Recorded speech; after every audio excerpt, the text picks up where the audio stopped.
Ladies and gentlemen, thank you for standing by and welcome to the Gentex fourth quarter 2020 financial results conference call. At this time, all participants are in a listen-only mode. After the speaker's presentation, there will be a question and answer session. To ask a question during this session, you will need to press star one on your telephone. If you require any further assistance, please press star then zero. I would now like to hand the conference over to one of your speakers today, Mr. Josh Oberski, Director of Investor Relations. Sir, please go ahead. Thank you. Good morning and welcome to the Gentex Corporation fourth quarter 2020 earnings release conference call. I'm Josh Oberski, Gentex Director of Investor Relations, and I'm joined by Steve Downing, President and CEO, Neil Boehm, Vice President of Engineering and CTO, and Kevin Nash, Vice President of Finance and CFO. This call is live on the internet and can be reached by going to the Gentex website at www.gentex.com. All contents of this conference call are the property of Gentex Corporation and may not be copied, published, reproduced, rebroadcast, retransmitted, transcribed, or otherwise redistributed. Gentex Corporation will hold responsible and liable any party for any damages incurred by Gentex Corporation with respect to any unauthorized use of the contents of this conference call. This conference call contains forward-looking information within the meaning of the Gentex Safe Harbor Statement included on the Gentex Reports fourth quarter 2020 financial results press release from earlier this morning and is always shown on the Gentex website. Your participation in this conference call implies consent to these terms. Now I will turn the call over to Steve Downing, who will get us started today. Steve? Thank you, Josh. Before we get started with the financial performance for the quarter, I want to take just a few minutes to thank everyone who has helped us during the last few months. To our customers and the supplier community, we want to thank you for your communication and teamwork that allowed us to keep up with orders during the second half of this year. We couldn't have done it without your help. To the entire team at Gentex, thank you. Once again, you have outdone yourself. Despite the obstacles, and there have been many this year, you found a way to deliver record-setting results. Now let's dig into the financial summary. During the fourth quarter, the company experienced record net sales of $529.9 million, which represents a 19% increase over the fourth quarter of 2019. We were able to accomplish this sales growth by a combination of a 14% increase in auto-dimming mirror unit shipments and a 96% increase in FDM mirror unit shipments. This growth rate was in contrast to global light vehicle production that increased by approximately 3% for the quarter. And if you look a little deeper into the global light vehicle production numbers for Q4, you will see that China production was up 6% quarter over quarter, but the rest of the regions were only up about 1% versus last year. In total, our outperformance to the underlying market was 16% for the quarter, which represents one of the highest growth rates for the company in many years. For calendar year 2020, the company shipped 1.053 million units of full display mirror, which was a 42% increase when compared to 739,000 units shipped in 2019. The growth rate of FDM in 2020 was incredibly strong, especially when compared to a light vehicle production market that declined approximately 16% for calendar year 2020 due to the impact of the pandemic.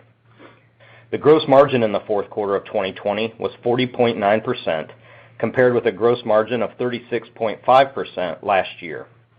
This was the highest gross margin since the second quarter of 2004 and was a 440 basis point improvement from the fourth quarter of 2019.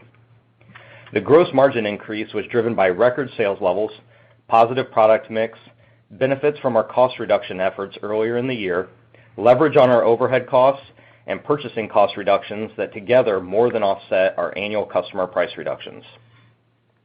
Income from operations for the fourth quarter was $162.4 million, which was an increase of 46% and a new record. Operating income improved significantly during the quarter as a result of the higher sales and gross margin levels. Net income for the fourth quarter was $143.3 million, which was an increase of 44% and also a new record. Earnings per diluted share for the fourth quarter was 58 cents, which was an increase of 49% versus last year and was also a record for the company. During the fourth quarter, strong sales levels combined with the cost discipline we have been executing throughout the year resulted in record performance at every level of the income statement. During the fourth quarter, the company repurchased 2.5 million shares at an average price of $31.82 per share. For calendar year 2020, the company repurchased 10.6 million shares at an average price of $27.10 per share. Our share repurchases during calendar year 2020 resulted in a 4% reduction in the diluted share count. For calendar year 2020, the company paid $117.2 million in dividends, repurchased $288.5 million in stock, for a total cash return to shareholders of $405.7 million. When you combine this level of financial performance with our common sense approach to capital allocation, we believe we have forged a pathway to a significant increase in overall shareholder returns. I'll now hand the call over to Kevin for fourth quarter financial details. Thank you, Steve. Automotive net sales during the fourth quarter of 2020 were $521.6 million, representing a 20% increase when compared to $433.8 million in the fourth quarter of 2019. Interior auto-dimming mirror unit shipments increased 13% compared to the fourth quarter of 2019, and exterior auto-dimming mirror unit shipments increased 16% for the same period. As previously mentioned, strength in FDM unit shipments also contributed to the significant outperformance for the quarter. Other net sales in the fourth quarter of 2020, which includes dimmable aircraft windows and fire protection products, were $8.3 million, a decrease of 17% compared to other net sales of $10 million in the fourth quarter of 2019. Dimmable aircraft window sales decreased by 34% for the fourth quarter of 2020 when compared to the fourth quarter of 2019. The company expects that dimmable aircraft window sales will continue to be impacted until the aerospace industry strengthens and the Boeing 787 production levels improve.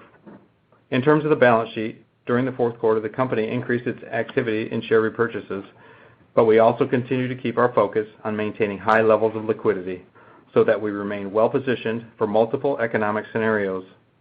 Additionally, as mentioned in the press release, the company paid off the remaining $25 million on its revolving line of credit during the fourth quarter of 2020.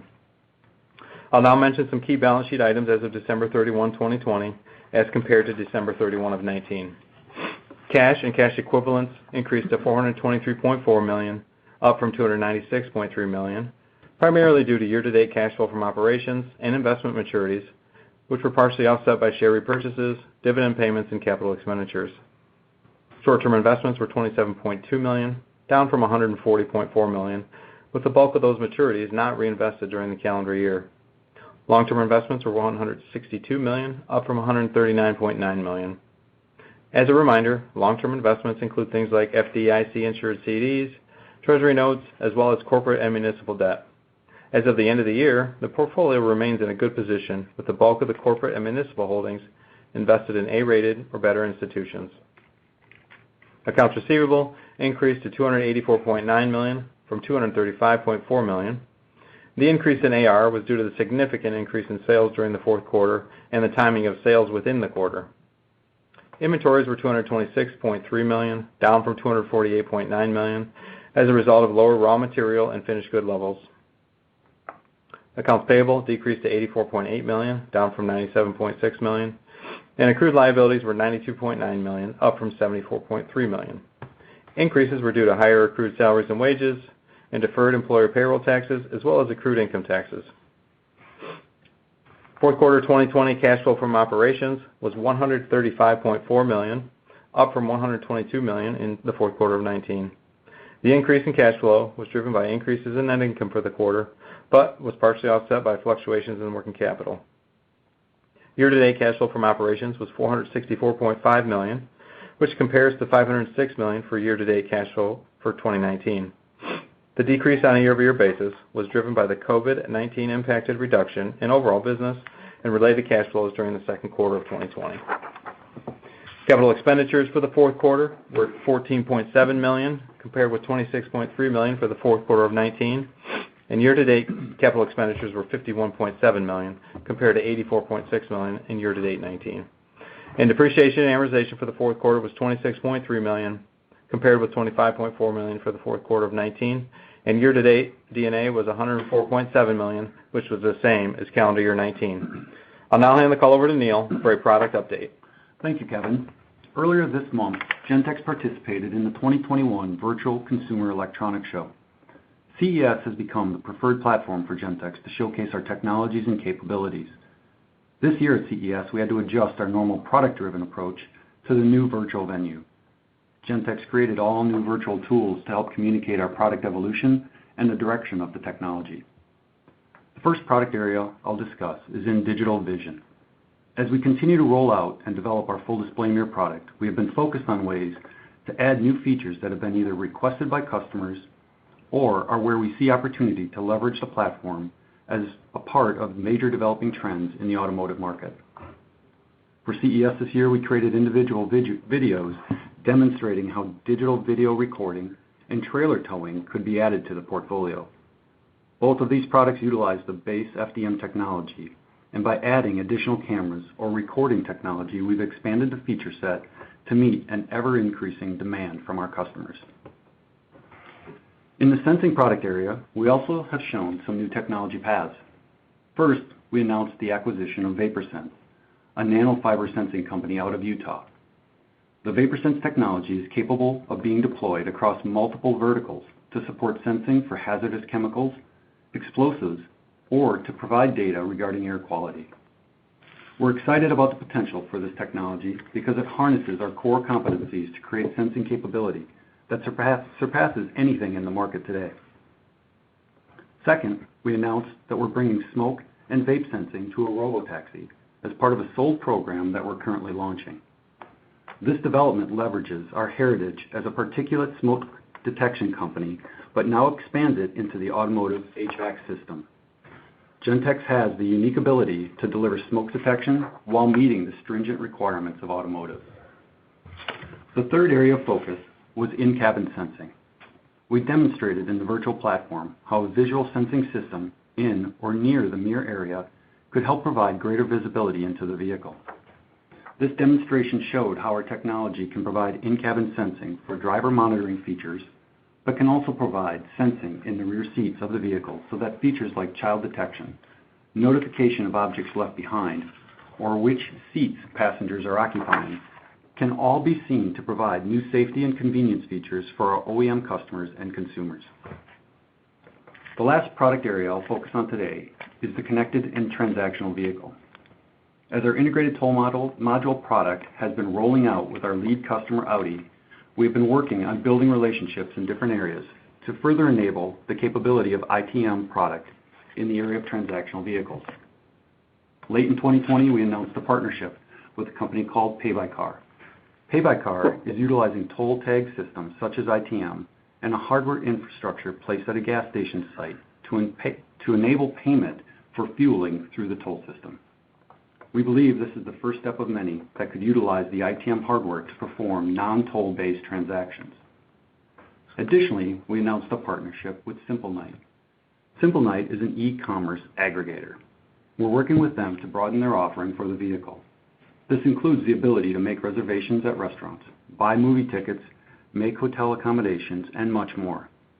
Gentex is currently working to connect SimpleNight to our HomeLink Connect app, which will allow users the ability to perform e-commerce functions seamlessly. While the necessity for a virtual CES format created some challenges for us in engaging with our customers, our marketing team did an outstanding job of creating new tools that help explain these new products. These tools will support our sales and technology initiatives as we go through 2021 and beyond. We welcome everyone to go to our website at gentex.com and look for the virtual CES link. Or you can also head to gentextech.com to explore the new product concepts for yourself. I'll now hand the call back over to Steve for guidance and closing remarks. Thanks, Neil. The company's current forecast for light vehicle production for 2021 and 2022 is based on the mid-January 2021 IHS market forecast for light vehicle production in North America, Europe, Japan, Korea, and China. Based on this information, light vehicle production in the company's primary markets is expected to increase approximately 12% over the 2020 calendar year volumes. For calendar year 2022, light vehicle production in the company's primary markets is forecasted to increase over the 2021 estimated volumes by approximately 3%. Based on these light vehicle production forecasts, we are providing guidance estimates for calendar year 2021 for each of the following areas. Revenue for 2021 is expected to be between $1.94 and $2.02 billion. Gross margins for the year are expected to be between 39% and 40%. Operating expenses are currently forecasted to be approximately $210 to $220 million. Our estimated annual tax rate, which assumes no changes to the statutory rate, is forecasted to be between 16% and 18%. Capital expenditures for 2021 are expected to be between $85 and $95 million, and depreciation and amortization is forecasted to be between $105 and $110 million. In addition, based on the mid-January 2021 light vehicle production estimates for calendar year 2022, the company is currently estimating that revenue for calendar year 2022 will grow between 4% and 8% above our current revenue estimates for calendar year 2021. In closing, as I reflect on 2020, there is no doubt that it was one of the most trying and turbulent years we have encountered as a team. We know these issues have not completely gone away and that there's still many risks ahead for the industries we support and for our business. However, despite these issues, we are hopeful that 2021 will develop in line with our forecast, which suggests a record year for the company, not just in terms of revenue, but for the profitability of the business as well. Perhaps the most important reason why I'm optimistic is the team. This team delivered world-class operating results within months of encountering crippling shutdowns and changes to our business due to the pandemic. The results this quarter shattered many records of the company and reset the profitability of the business as we move forward. But more importantly, it showed all of us that this team is capable of doing anything it sets its mind to. We believe that our financial discipline and performance, combined with our operational efficiency, new product pipeline, and common sense approach to capital allocation, provide the pathway to significant shareholder returns. That completes our prepared comments for today. Thank you for your time, and we can now move to questions. Thank you. Ladies and gentlemen, if you have a question at this time, please press star then one on your telephone. If your question has been answered or you wish to remove yourself from the queue, please press the pound key. To prevent any background noise, we ask that you please place your line on mute once your question has been stated. Our first question comes from the line of James Picariello with KeyBanc Capital Markets. Your line is open. Please go ahead. Hey, good morning, guys, and congrats on a fantastic quarter here.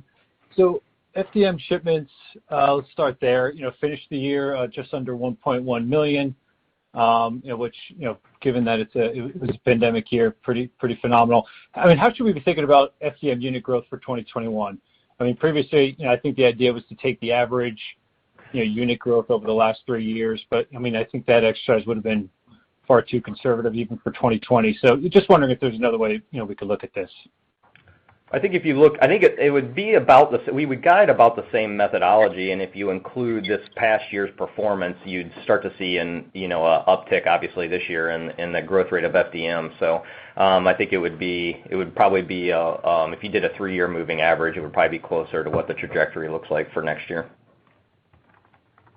Okay, and then just to follow on to that, I mean, any update on the timing for OEMs 9 and 10 when they should begin shipping? Yeah, so I think both 9 and 10 are in the first half of this year. Okay. As we think about the cadence for this year, I mean, we could obviously see IHS production volumes, but how can we think about the company's growth over market? I mean, clearly there will be a difficult fourth quarter comp this year, but I mean, also just from a margin standpoint, any color on what we should extrapolate and not extrapolate from this, the second half 2020 performance from a margin standpoint? Thanks.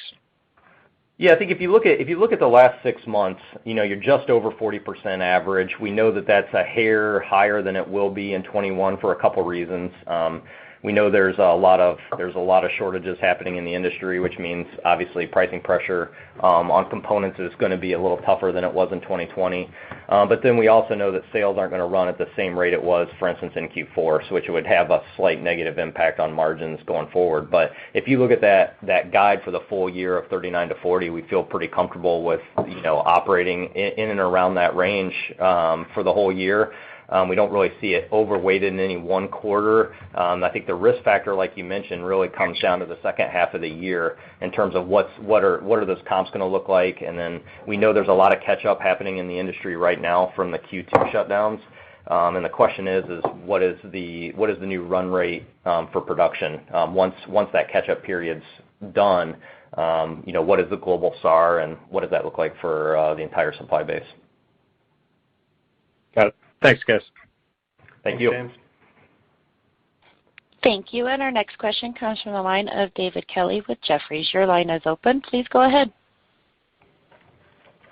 Hey, guys. Good morning, and thanks for taking my questions. Just maybe following up on the last point, the gross margin discussion. Your guide for 2021, it's better than the target you referenced during Q3 earnings specifically. So maybe if you could just talk about what specifically has changed in the last few months. The revenue growth guidance hasn't changed. So is it product specific or anything from the cost saving side we should be thinking about? Yeah, it's really a combination of a couple of variables. Number one is the mix has been very positive with FDM strength and OEC strength. That's been a margin tailwind. The cost efficiencies and the things we did in the second quarter to improve the profitability of the business are playing out perhaps even better than what we had initially estimated. So those are all positive trends. There's a whole lot others, but then there's some headwinds as well as it relates to, especially on the component side. So you're looking at all those positives and the customer pricing and what's going on in the marketplace on the shortage side. Looking at all those, and we feel like it's still a net improvement versus our long-term guidance we had given previously, which was the 38.5 to 39.5. So if you look at that and say, hey, you're 50 basis points basically better than where we were a few months ago, we feel really good about the discipline of the business and our operational efficiencies at the levels we're at right now. Okay, great. That's helpful. And then maybe following up with OpEx 2021, we have the structural cost savings benefit. At some point, I would expect we should see some T&E expenses start to ramp back up. But can you just talk about some of the puts and takes there and maybe how you're thinking about R&D this year?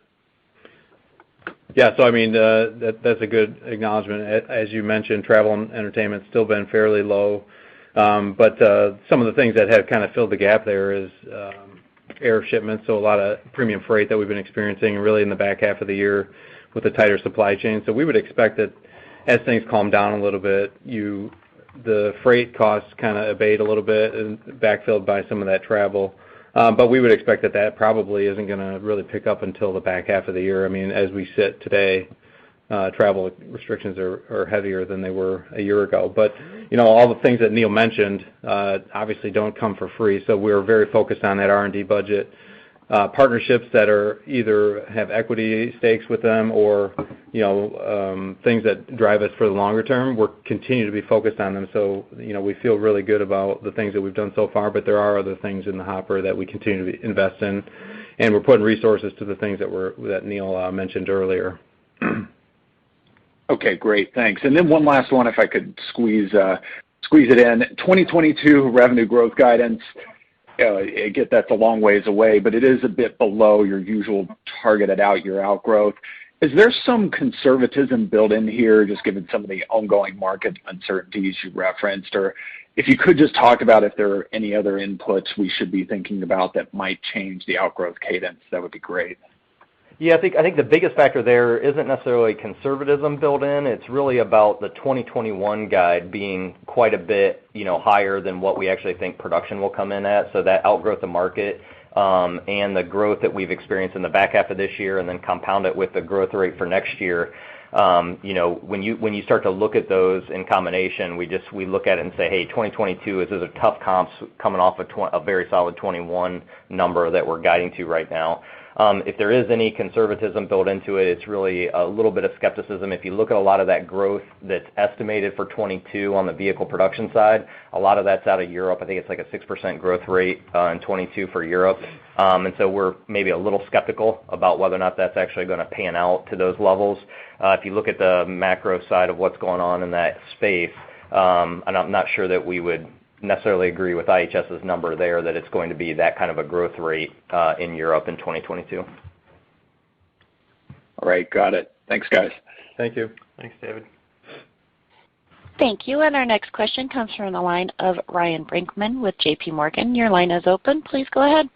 Hi, thanks for taking my questions. Maybe to start, what is the latest that you're seeing in terms of the semiconductor shortage impacting the industry? Can you talk about the degree to which you're seeing any indirect impact to Gentex from lower customer production? And I know you incorporate chips into some of your devices. Are you seeing any direct impact? I think as of the time of CES you hadn't yet, but I thought to ask, just given I know a lot of suppliers are scrambling here to avoid direct impact. Yeah, it's absolutely impacting the industry, and in two ways. Number one is obviously there's a lot of decommitments happening from the supply base in terms of volumes that we've put in orders for, many times almost a year out, and suppliers are struggling to keep up. Obviously, it's a complicated supply chain that they're dealing with. And so that has everyone moving around. The couple safeguards that Gentex has always put into place is we tend to carry a little higher raw inventory than most suppliers to try to help prevent these type of issues.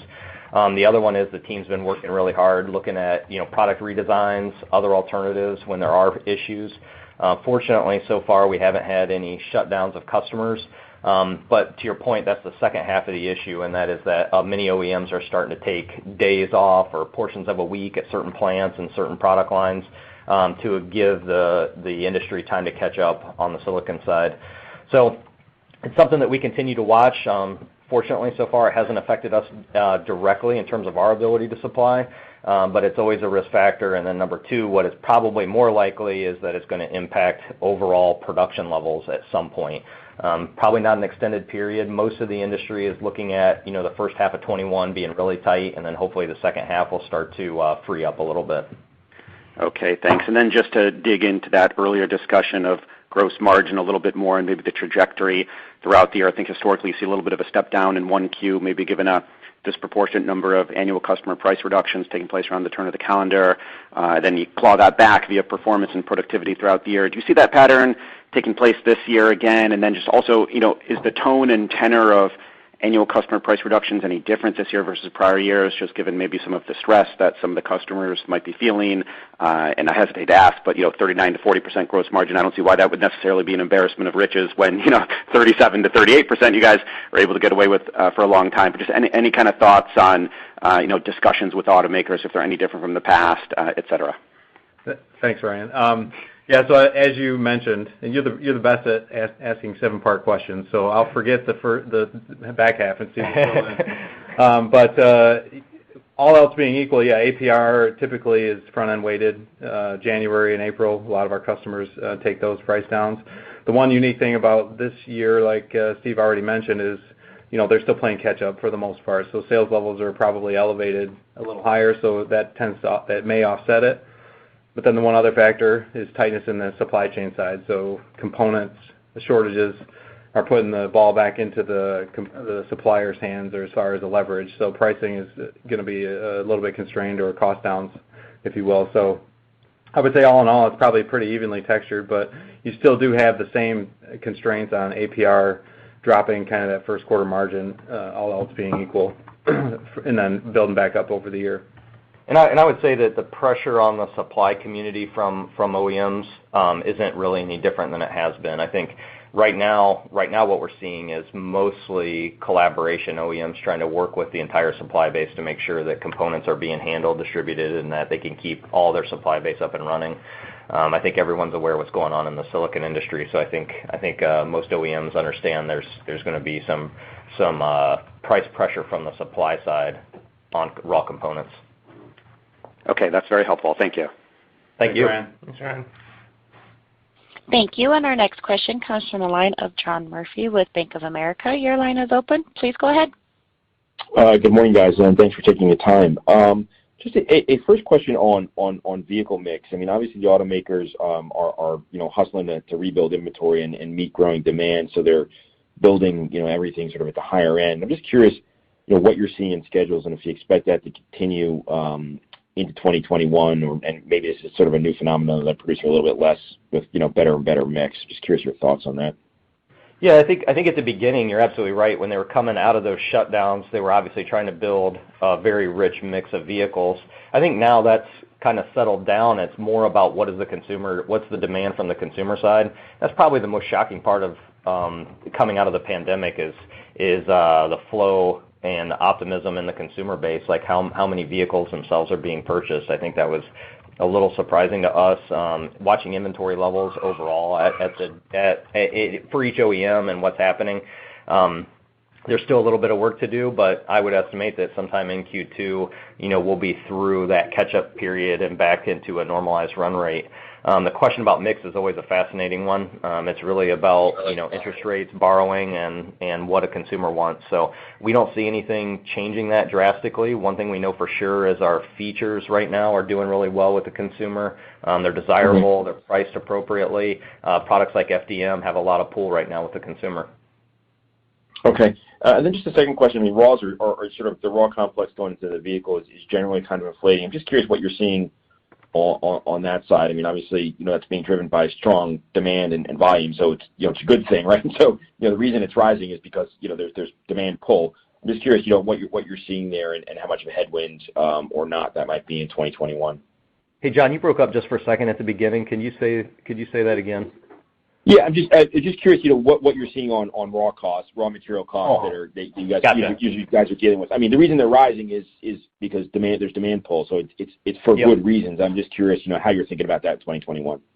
Yeah, in fact, honestly, that's one of the things we've modeled in is that we're not expecting to get the same out of the supply base as what we have historically. So we do have some contracts that cover products longer term on the pricing side, but anything that you're negotiating this year, there's definitely some pressure from the supply community for if not price stability, in some instances even price increases. So when we look at it, we model it. We're not this year, for instance, all those factors, both what we got out of suppliers and all the operational efficiencies, offset our customer pricing and some. Next year probably won't get quite that same level of performance. So it's definitely one of the negative factors as we put together, but it's all contemplated inside of our margin guidance as well. Gotcha. And then just lastly, as you look at, it's not post-COVID because we're still in the middle of it, but the actions you've taken initially because of COVID and what you worked through last year, what kind of structural changes do you think you'll be able to capture, or what changes have you made that you think will be structural over time that might help incremental margins over time, or just margins generally? Yeah, I think all the changes that we made in Q2 were structural, and that we expected those to continue. As we build back the business, the costs, like we have for the last several years, the costs we're adding back are in line with growth rates and support sold business. So you shouldn't see anything change from that model, which is you'd expect our costs both on the COGS side all the way through operating expenses to move roughly in line with sales growth. So this 39 to 40% gross margin you think is the new baseline off of where you will potentially grow or improve in 2022. Is that a fair statement? Yeah, like we mentioned before, the 38.5, 39.5, we had talked about for the last year or so. We didn't believe that there was any reason why we couldn't sustain that for at least a couple years. And I would say that new guidance, I mean, we haven't looked at product mix all the way into 2022 yet, but if we manage the costs the way we're describing, there's no reason why that's not attainable. Okay, great. Thank you very much. Thank you. Thanks, John. Thank you. And our next question comes from the line of Luke Junk with Baird. Your line is open. Please go ahead. Good morning, everyone. First question, I want to ask about ITM and connected cars. So based on your announcement over the past few months, you're increasingly leaning into this space relative to Pay by Car and the Sybil Knight partnerships. What I'm wondering is how that's being informed by the interest level that you're seeing in general from the OEM community, and if we look at ITM specifically, how that's tracking versus your expectations a year ago. And then second part of the question would just be in terms of the value proposition for some of these elements that could have maybe recurring elements to them, how you sort of position that for the OEMs as well at a high level. Sure. Absolutely. Good morning. I think one of the interesting parts with ITM in general is that product continues to roll out across the Audi fleet like we've described before. This coming year, there'll be more platforms that will deploy it, and I think they'll be on every platform when we get into 2022, if I'm not mistaken. So it's continued to grow. When we talk about expanding the features and capability of the transactional vehicle, that's not just something we're dreaming of. It's something that our customers are looking for an expansion of. So as the technology and the hardware platform gets added to the vehicle, how do you continue to add more value to the vehicle itself or to the consumer and how it gets used? So the Pay by Car is a great example leveraging the existing technology, but now offering to the consumer that next step advantage of a transactional piece at the gas pump using that platform they've already paid for. So we see that continuing to build. Simple Night's another stretch on that, where it's now getting into additional features and functions, reservations and beyond, where we believe the consumers want that seamless interface, from their computer to their car to their phone, and that's what Simple Night enables, is that ability to bring all those together and offer them one complete system. So we're excited about it. We think there's some great opportunities on how that can help grow and expand. The pay-by-car is a great initial one, leveraging the hardware, and the Simple Night takes it beyond just a hardware play. Okay, that's great, really helpful. Follow-up question on the adoption rate curve for the full display mirror, and what I was hoping you could comment specifically on is what you're seeing in terms of take rates right now relative to what you've disclosed in the past. The comment earlier in the call that products like the FDM have a lot of pull seems to suggest there's some movement there, and just hoping for any additional color you could share. Yeah, I think if you look at the last half of the year, for instance, the product mix was really strong. One of those, like we mentioned, was partially because OEMs were building higher content vehicles, and with that, what we're seeing is very high take rates on the vehicles we were on. So initially we had said we would expect on a high-end, very luxury vehicle like Cadillac when they first launched, you're running 50 to 70% take rates, and then as you move down, trucks, higher-end trucks and SUVs, maybe in the 20 to 30, and then on entry-level vehicles, you're going to have much lower take rates. What we've seen in the last 6 months are actually running even above those levels.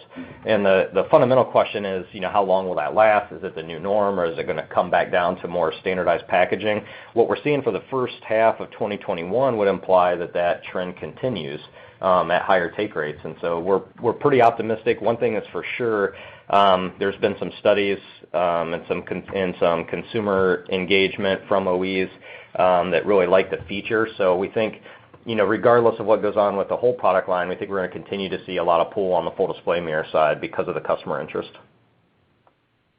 Great, I'll leave it there. Thank you. Thank you. Thanks, Luke.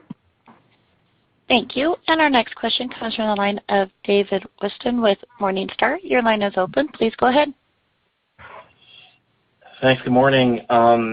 First on gross margins, I know for this year it's 39 to 40% guidance, but were you saying long term you still think it's 38.5 to 39.5, or do you think it's now better? No, I think there's the potential for it to run at that guidance for 21 into 22. We have obviously a lot of work to do to make that happen, but that's definitely feasible. But you don't want to talk about beyond that at this point, right? It's too uncertain. Yeah, I think right now, and we haven't, modeling out that far is a little difficult to predict. But I mean, as you know with us, David, I mean, once we get there, we don't like retrenching at all. So I can promise you that by the time we get close to it, we're going to be doing everything in our power to make sure we can maintain it.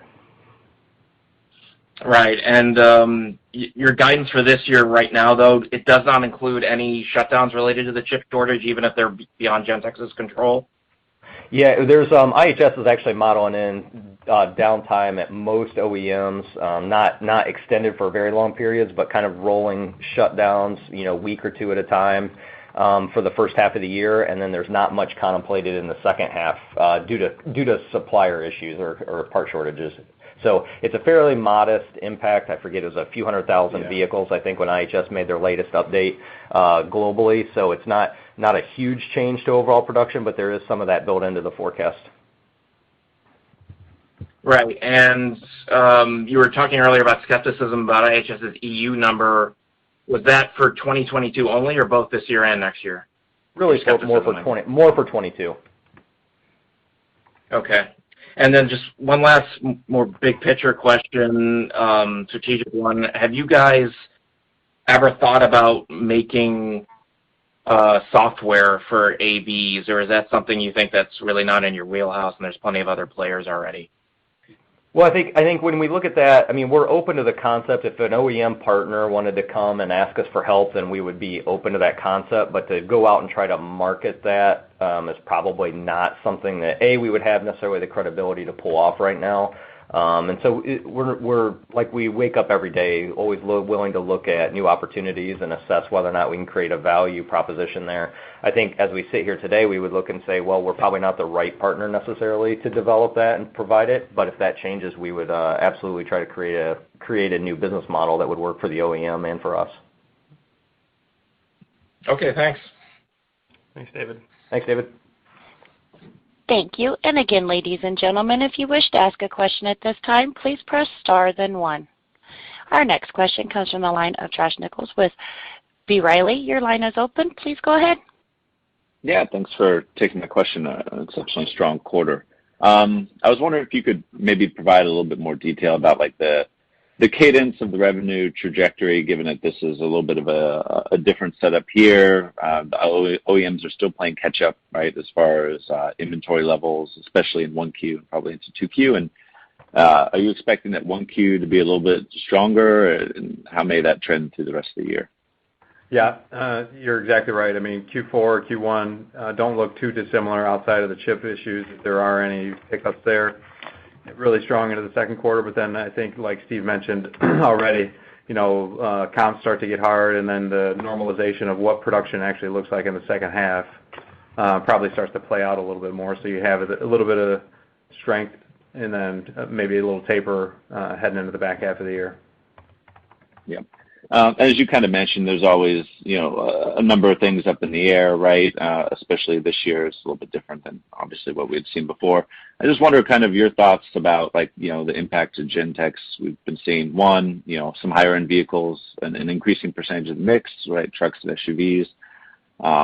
Also the potential for fiscal stimulus on the federal side and a return of more aggressive maybe manufacturer incentives as inventories normalize, and just kind of your thoughts on those areas. No, you're absolutely right. I think that's what's really kind of driven the strength in the second half of this year and the first half of next year is going to be playing that catch up from the second quarter, which was pretty much non-existent in a lot of the markets. And so that once that catch up period's over, then it really comes back to consumer demand. And the question I think longer term we all have to wrestle with is what are the lasting economic impacts of the pandemic and some of the policies that have been put in place. So one we're watching carefully, and the reason why we made a lot of the structural changes we did in Q2 was we knew we needed to prepare for either scenario, and fortunately that's worked out well so far. We know we have to continue to watch it, and no one ever knows if it's going to be completely done, if this is a recessionary market for the next few years, or whether or not it's a stable market. One thing's for sure is we've lowered the fixed overhead of the business significantly, and so we feel like we're prepared for both either in a flat to an expanding market, or even if this market retrenches, we believe we put the right discipline in place, and we have adjusted our cost structure to be able to handle that first wave of any type of a downturn or recession. Thanks. And then last question for me. This is a little bit longer term question, I guess, but you're seeing an increasing number of auto OEMs talk about moving to a much larger percentage of their lineup going to EV, right, over time. Also some legislation out of states like California, right, where that tends to be the new shift going forward if you look at least a 5-10 year horizon. How is that Gentex positioned for that? Are you kind of indifferent to whether you're using gas or EV? Is there a better mix shift for you, or just kind of curious about the longer term opportunity? Put some takes on that. Yeah, the short answer is that we're really not affected by the powertrain, whether that is gas, diesel, or electric. So there's nothing structurally there that will impact it. The one side benefit to us is what we've seen is most EVs right now are selling on the higher end of the marketplace, which tends to be good for us. We would look at it and say that's not necessarily correlated, but it is a happy accident of sorts where most of the EVs that are rolling out right now tend to be by luxury OEs or higher end builders. Most of the cost-focused EVs have even added higher technology features, and that's worked out really well for us over the last several years. Great, thanks for the color. I'll hop back in the queue. Thank you, and I'm showing no further questions at this time, and I would like to turn the conference back over to Mr. Josh O'Berski for any further remarks. This actually concludes our call. Thank you, everyone, for your time and the great questions. Hope you have a great weekend. Ladies and gentlemen, this concludes today's program. You may all disconnect. Everyone, have a great day.